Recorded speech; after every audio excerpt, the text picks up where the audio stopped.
everyone, this is Steph with thegoodride.com, and today we're checking out the Arbor Poparazzi. This is the Camber version. So this is basically their resort board. It's supposed to be able to ride all of the resort really well and kind of dabble here and there, but it's also supposed to be like pretty forgiving, but at the same time you still get a very technical ride. So this has a camber profile, and the contact points come down to where a traditional camber board would come down to, but it has these raised fenders on the contact points, so it feels catch free. So instead of doing the camber to early rise, it has just the full camber profile but with raised contact points, and you can kind of feel them right here, but it does allow for just a little bit more of that catch free feeling without giving up the benefits of the camber profile. It's a directional twin. It's just slightly longer on the nose than it is on the tail. And it's got, a medium flex. They say 4 out of 10, but it feels a little bit stiffer to me maybe. But it definitely has some energy in it. So I got this board right when all the resorts closed for the coronavirus. So I wasn't actually able to ride it on a resort, even though that's where this board is meant to ride.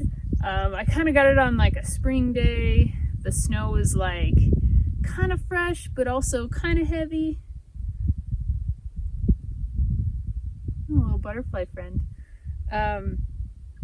So it wasn't like, it maybe wasn't the ideal conditions, but this board was actually a lot of fun in the softer kind of powdery type snow. I think it helped that it was slightly directional. It helps a little bit with the powder riding. And then I think the raised fenders really helped to give it a fluid feel in softer snow. And then it also comes with grip tech, which is right on the contact points. It's a little bit of a bump right under your toe and your heel contact point, so that it helps you with the harder snow, and it also just helps give you that extra contact with the snow, but it's not extremely grippy like a magnet traction type board with a full serrated edge would be. So it's kind of like a nice blend in between not having any disruption in the side cut and then having like a little bit. So it's just enough, I feel, for most conditions.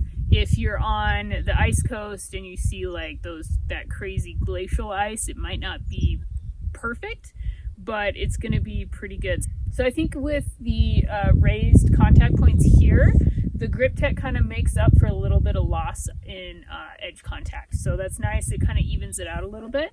The pop on this, it's got the camber profile. It's got a really nice pop to it. I think this would be a lot of fun in the park. I think it'd be a lot of fun in the pipe.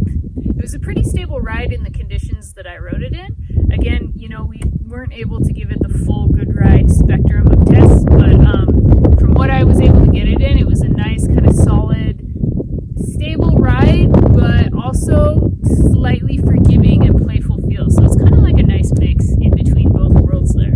I think this would be good for a lot of different types of riders. If you're a beginner and you're looking for that first board to kind of get on to the blue runs, this could be forgiving enough without feeling too catchy. But it also can be ridden technically enough for the more advanced rider. So it's like, if you're looking for a board that has a playful side to it and can kind of dabble in most all conditions, and you like to ride switch, you don't want a super directional ride, because this is directional, but it's a directional twin, so you're not really going to notice it. Then this could be a good option, if you want a board that can carve a turn but also play in the park, this could be a good option for you.